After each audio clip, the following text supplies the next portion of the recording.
Well, I'm sitting outside today. It's a beautiful afternoon here in sunny southern East Coast, kind of where I live. And I'm stuck at home. I am working, but because the house is kind of occupied with the kids that my wife watches, I'm outside for a little while every room is occupied with somebody taking a nap. Now, I'm not exactly known for my super high quality audio or anything on this channel, but you might get more noise than normal because I'm outside. In fact, a car just drove by on the street in front of me as we spoke. The breeze could pick up, etc., etc. I had a video kind of all ready to go. I'm not going to record that one just yet, although maybe later today, because I want to talk about something a little more topical while it's still topical. It probably won't be in a few more days. It'll be too late to be a meaningful discussion. And this is about orcs in the Monster Manual. And I saw an article over on EN World, which I should avoid, but exactly where else do you talk about RPGs? You can go to EN World, you can go to Reddit. Yes, they're both full of woke idiots, but what else can you do? Let me just read portions of this article. The culture war surrounding orcs in Dungeons & Dragons continues. It starts with the release of the 2025 Monster Manual. Review copies of the Monster Manual are out in the wild, with many sites giving their thoughts about the final core rulebook for the revised 5th edition rule set. But while most commentators are discussing whether or not the monsters in the new Monster Manual hit harder than their 2014 equivalent, a growing number of commentators, mostly on Elon Musk's Twitter, but other places as well, are decrying the abolishment of orcs in the new rulebook. Several months ago, would-be culture warriors complained about the depiction of orcs in the new player's handbook.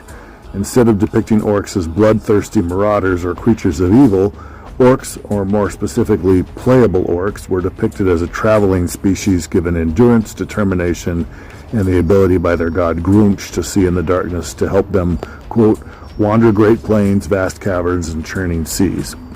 Keep in mind that one of the core facets of Dungeons & Dragons is that every game is defined by its players rather than an official canon, but some people were upset or annoyed about the shift in how a fictional species of humanoids were portrayed in 2 paragraphs of text and a piece of art in a 250-plus page rulebook. I'm going to stop reading right there. There's probably another paragraph or two I'll pick up later, but that is a completely bad faith, passive-aggressive, ridiculous assertion. While ironically also being completely true. Or at least mostly true. It's not true that Dungeons & Dragons is defined explicitly by what people do at the table. There's rules for all kinds of stuff, and that's always been the case. Orcs have always been monsters in D&D, and pretending like, well, that's just a decision you can make at your table now is kind of ridiculous. Everybody knows, because they've been talking about it for months, if not years now, that the game designers and the whole ecosystem of game designers and official D&D shills, in fact, have been talking about orcs as some kind of stand-in for racism for a long time. And they've been equating orcs with black people and saying that if you go out there and kill them, that you're a colonialist. And this is what people who work at Wizards of the Coast have actually said. This is what shills for the game have actually said. This is what disclaimers in the book have actually said, more or less, if not super explicitly. They've made it pretty clear that that's what they mean. So for this moron at EN World to pretend like that's not the case, and that the whole reason for them doing this is not to cater to some crazy woke idea that killing orcs is racist, it never would have happened. That's the whole reason it was done. That said, everything he said is right, and I'll get to that in a minute. Before I talk about that, though, let me go back and read a little bit more of the article. Much of this is due to a deliberate design choice, he says, meant not to sanitize Dungeons & Dragons from evil sentient species, but rather to add some versatility to a DM's toolbox. Now, up to this point, the article has been spin and omission, but that is blatantly untrue. It is absolutely meant to sanitize Dungeons & Dragons from evil sentient species, because they've been complaining about evil sentient species for a long time, and everybody knows that. So for them to suddenly pretend like that's not what's happening is disingenuous and dishonest. Then he says, as for the wider controversy surrounding orcs and D&D, the game and its lore is evolving over time, just as it has over the past 50 years. There's still a place for evil orcs, but they no longer need to be universally or multiversally evil within the context of the game. The idea that D&D's rulebooks must depict anything but the rules themselves a specific way is antithetical to the mutability of Dungeons & Dragons, which is supposed to be one of the game's biggest strengths. And again, this is also disingenuous. You've always been able to play orcs if you wanted to, but the game didn't really support it. It allowed for it, so making this change didn't actually change anything. So it was a deliberate statement that they in fact made this change. Now, where I think the problem is that the opposite side is lacking in nuance and historical knowledge of their own. And they may very well have good reasons for saying, I only want there to be evil orcs, and orcs should be monsters, and it's okay that there are creatures that look vaguely humanoid but really are monsters and serve no other purpose in the game except to be monsters. That, of course, is true, but there is, in fact, something that's been going on with orcs and goblins in particular in the game for decades that doesn't have anything to do with wokeness. And I think that goes back to some point in the 80s and Games Workshop orcs, which of course are one of the armies in the old Warhammer 40K games and other additional games that were kind of spin-offs, like Blood Bowl, for instance. And I played a lot of Blood Bowl, and guess what? My original and favorite team for Blood Bowl is the orcs.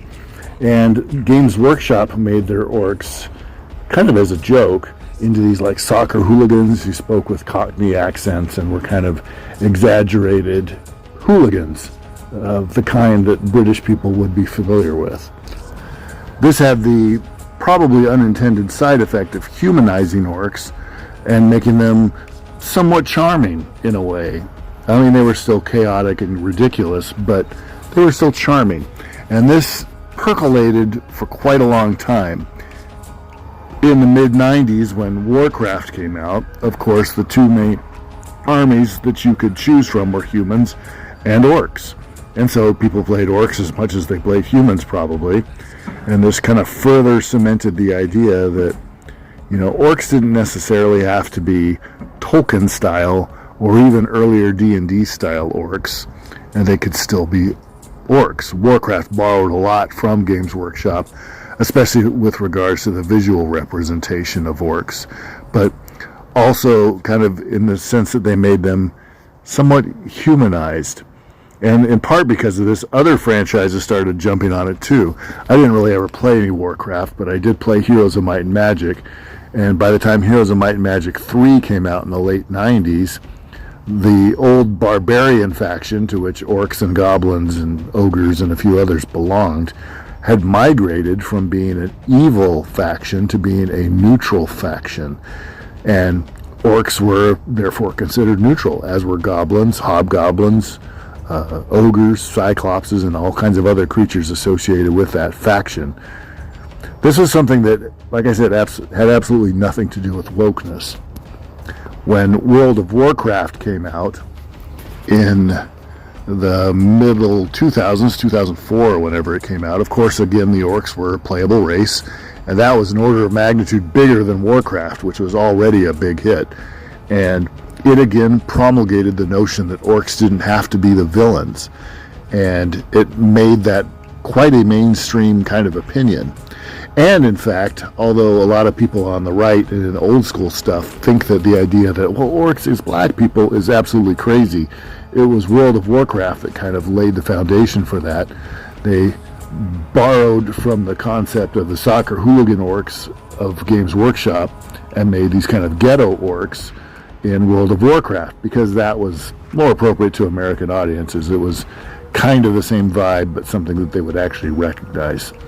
So orcs were, in fact, to some degree, representational of black people, and they were also, to some degree, depicted as not needing to be at all evil.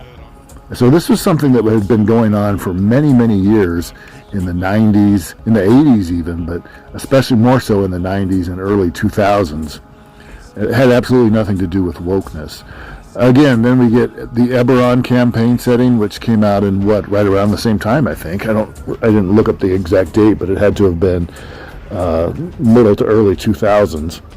And again, not because of wokeness, but rather because it was trying to be a noirish game. It proposed the idea that orcs, goblins, hobgoblins, etc. didn't necessarily have to be evil, because that was a very noirish kind of take on things, that, you know, there's a lot of gray, ambiguous morality. A lot of people are, you know, kind of dark and shady looking, but not necessarily evil, just dangerous, if that makes sense. Now, if Wizards of the Coast had wanted to pursue non-woke interpretations of non-evil orcs, they could have, and in fact have done so, at least in some settings in the past. That is not what they did. They instead sanitized the game, and they're being dishonest. And granted, the guy who said this is not a Wizards of the Coast employee, but he's part of the same ecosystem of Wizards of the Coast shills, and he speaks with basically the same voice as them when he says, "Oh, there's nothing, you know, woke about this. You guys are just culture warriors, and you're kind of ridiculous." And he's trying to downplay all those concerns, even though they've been upplaying them for years. In fact, they did so even as recently as, you know, just a few months ago. So that's incredibly dishonest. Now, what do I think about orcs, and what do I think about what Wizards of the Coast or the old school conservative types, either one, are claiming about them? So my setting does have orcs and goblins that are not necessarily bad, but they're not necessarily good either. And actually, although I did not intend to make them so, I did kind of actually base them a little bit on some of what it's like to be black. If you search, and maybe I'll add the link here in the description, there's a blog called Those Who Can See, and it is all about statistics related to related to all kinds of social issues. And there is a post called The Black Struggle, a Reader, and it is full of statistics about behavior patterns of black people across, you know, multinational fronts. And it does suggest that there are some very significant differences in the genetic behavior of black people compared to white people. So it's not unheard of to say, well, I could take some of those ideas and elements of those behavior patterns and apply them to a fantasy race. Why not? So my orcs, like I said, and goblins are not necessarily bad, but you probably don't really want them as neighbors.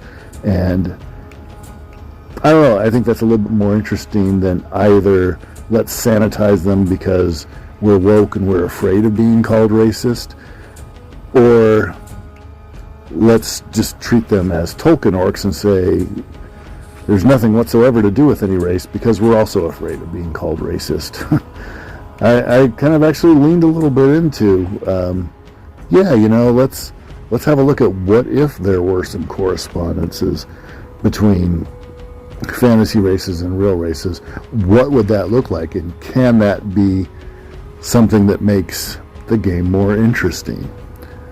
So I guess I kind of reject either one of the paradigms. I reject the woke paradigm because it's not only offensive to me, but it's dishonest, and it's full of lies, and it's hostile in particular to white culture. But I also reject the kind of the OSR or old-fashioned or conservative approach.